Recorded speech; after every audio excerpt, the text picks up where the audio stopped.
The courtroom didn't feel like justice that morning. It felt like television. The air buzzed with microphones, perfume, and nerves. Every reporter knew that when Keith Urban walked through those double doors, something irreversible was about to happen. He wasn't there to defend himself anymore. He was there to detonate the myth. The quiet country boy from Nashville had turned into a man holding proof, receipts that hummed like live wires.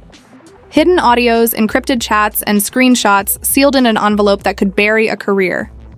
When he set them on the table, even the judge leaned forward, trying to read the storm inside the silence.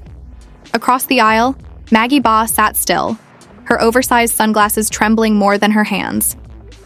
A few months ago, she'd been the darling of every country playlist, wide smile, teary interviews, and the heartbreak anthem that had every fan hashtagging her name. But that morning, all the charm looked borrowed. Her lawyer whispered. She didn't blink. And in the back row, Nicole Kidman appeared like a portrait in motion, impeccable, unreadable, dressed in the kind of calm that makes people nervous. When the bailiff announced the case, cameras flared like lightning. Keith didn't speak. His lawyer did. A single tap on the microphone echoed before he said, "Your Honor, we will demonstrate a deliberate act of deception intended to destroy my client's reputation." Gasps scattered through the benches. The first exhibit appeared on screen, a thread of messages, blurred names, but unmistakable tone. Someone begging a technician to adjust DNA results. Someone promising money for silence. Every flashbulb fired again. The whispers spread fast. The pregnancy that never was. The hospital pictures traced back to Pinterest boards. The tears rehearsed on live stream. Within minutes, the court clerk had to demand quiet. Outside, social media was already building the timeline, each post sharpening like a knife. Maggie Baugh had claimed betrayal. Now she looked like the author of a fiction gone wrong. But this drama didn't start here. It started with a late-night broadcast, a live stream where Maggie cried under ring light glow, accusing Keith Urban of using her, ghosting her, ruining her life. The world believed her. Sympathy came easy. Outrage came faster. Within hours, talk shows were calling it country's dirtiest secret. Hashtags trended. Think pieces bloomed. And through it all, Keith stayed silent. Until now, the next exhibit wasn't text, it was sound. The lawyer pressed play. A woman's voice filled the room. He'll regret walking away. I'll make sure he does. The courtroom froze. Some said Maggie flinched. Others swore she whispered, "That's not me." But it was too late. The damage was oxygen. Nicole Kidman didn't move. Witnesses said she simply crossed her legs, her diamond bracelet catching the fluorescent light like a scalpel. She'd lived through scandal before, through rumors that melted marriages and headlines that rewrote love stories. But this time it was her husband on the witness list. When Keith looked her way, she gave the faintest nod. Approval or warning, no one could tell. By afternoon, reporters outside had turned the courthouse steps into a stage. Every outlet screamed the same headline: Keith Urban flips the script. But inside, tension crackled louder than flashbulbs. Maggie's lawyer tried to steer sympathy back, calling her misguided, not malicious. It didn't work. The prosecution unveiled metadata proving the files had been edited. Fonts mismatched, timestamps impossible. The crowd laughed when one expert said, "It appears this document was made on Microsoft Word at 2 a.m. Even the judge cracked a smile. And yet, behind the comedy, the cruelty lingered. Fame wasn't armor. It was a magnifying glass. Keith had spent decades building an image carved from melody and modesty. Now one influencer-fueled scandal threatened to unmake it all. The gossip wasn't about truth anymore. It was about who could narrate it louder. Then came the turning point. A voice note surfaced, allegedly recorded after Maggie's viral rant. The same trembling tone said, "If I can't win with love, I'll win with headlines." The gallery murmured. Keith's attorney didn't look triumphant. He looked tired. When he glanced at his client, Keith just exhaled, the kind of breath that sounds like surrender. During recess, Nicole was spotted speaking quietly to him near the hallway. A reporter later claimed she said, "Let them see the truth, nothing else." It was the first time she'd been heard since the chaos began. Her calmness rattled people more than any outburst could. Back inside, Maggie Baugh tried to reclaim the narrative. Her statement framed the entire scandal as digital manipulation, claiming hackers distorted her messages and enemies conspired to erase her. But when the forensic expert took the stand and confirmed the evidence came directly from her verified cloud account, the defense table fell silent. You could hear the camera shutters clicking again, like the sound of dominoes collapsing. Fans outside cheered. Others booed. Nashville hadn't seen a spectacle like this since the days of televised trials.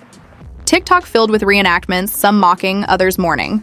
Hashtags like #Urban Redemption and Our Fake Baby Files shot up overnight. Even late-night comedians found their new obsession. Inside the courtroom, Nicole watched the chaos unravel through glassy calm. One journalist wrote that her stillness was scarier than rage. When Keith's lawyer rested his case for the day, the room exhaled in unison.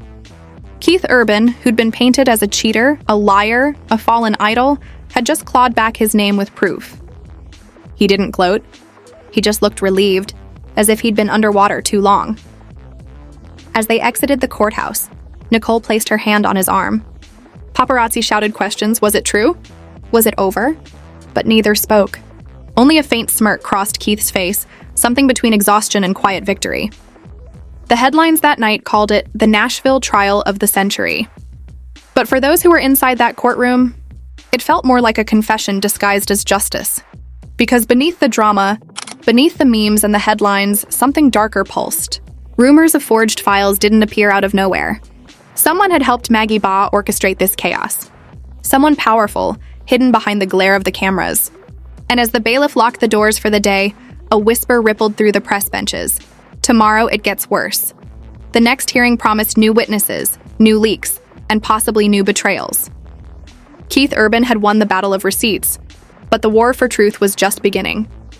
When court resumed the next morning, the tension felt heavier, like the air itself knew another explosion was coming. Reporters were already waiting outside, clutching microphones like weapons. Inside, Maggie Baugh entered quietly, her confidence stripped away, sunglasses gone, mascara faded. Gone was the performer. What stood there was a woman cornered by her own creation. Keith Urban arrived minutes later, head high, voice low, flanked by his legal team. He didn't look angry anymore, just determined. The kind of calm that comes after you've already lost sleep, tears, and patience. When he sat down beside his lawyer, all eyes turned to the screen behind him. A digital analyst took the stand, describing how the supposed DNA files on Maggie's server were forged. Wrong fonts, wrong metadata, wrong everything. The analyst even said, "Whoever did this wasn't careful. They were desperate." A wave of whispers rolled through the gallery. Even Nicole Kidman, composed as marble, tilted her head for the first time. The next moment broke what was left of Maggie's defense. Prosecutors revealed an email trail showing she had written to Keith's team under a fake name, pretending to be a lab employee offering a settlement option to keep things quiet. The implication was clear: hush money. The room fell silent, then erupted. A journalist gasped. Someone's phone went off. Even the judge had to demand order. From the back, Nicole watched, one hand resting on her lap, face unreadable. She wasn't gloating. She wasn't angry. She was studying the downfall of a lie with the precision of someone who's seen too many. When her name was called to testify, she rose slowly, the sound of her heels echoing like punctuation marks. Her statement wasn't emotional. It was surgical. "This has caused harm to my husband, to my children, and to our integrity. The truth matters.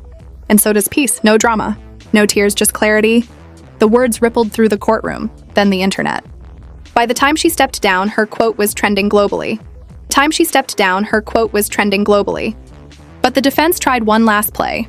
Maggie's lawyer claimed there were flirtatious texts that proved an emotional connection between them. The courtroom gasped again. Keith's attorney calmly stepped forward, held up the evidence, and said, "Those were sent to a public fan line, not his private phone." The entire gallery broke into nervous laughter. Even the judge smiled faintly. It was over and everyone knew it. Yet even victory can turn poisonous. As the media celebrated Keith's redemption, a whisper spread that the case might reach federal investigators. Allegedly, the fake DNA transaction crossed state lines, pulling it into potential fraud territory. Suddenly, this wasn't just about fame, it was about criminal intent. That night, social media exploded again. Hashtags like #MaggieGate and Our Urban Justice dominated timelines.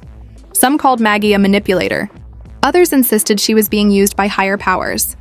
Conspiracy threads bloomed. Record labels, managers, even silent investors supposedly tangled in the mess.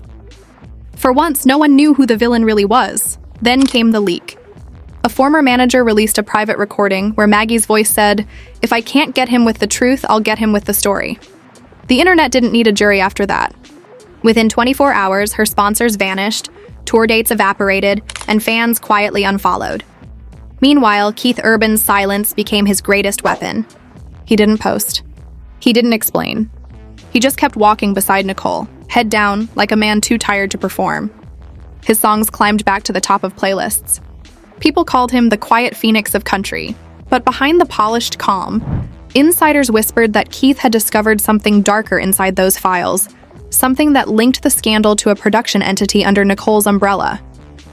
A single line in the leaked documents hinted at it: damage control via emotional framing. Fans debated what it meant. Critics called it proof of Hollywood engineering heartbreak for profit. By the next hearing, Maggie's social media accounts were gone, wiped clean as if she'd never existed. The court clerk filed new testimony stating Nicole Kidman might be recalled to the stand for further questioning. That one note was enough to reignite every headline. The same question echoed through every studio. What would Nicole say if she returned?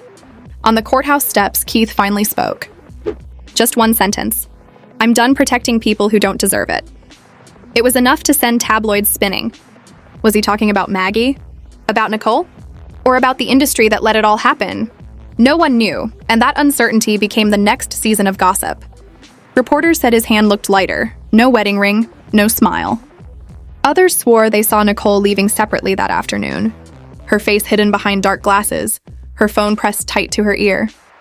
By evening, a single clip surfaced online, a shaky video from inside the courtroom. A faint whisper caught on mic, a woman's voice saying, "You weren't supposed to say that."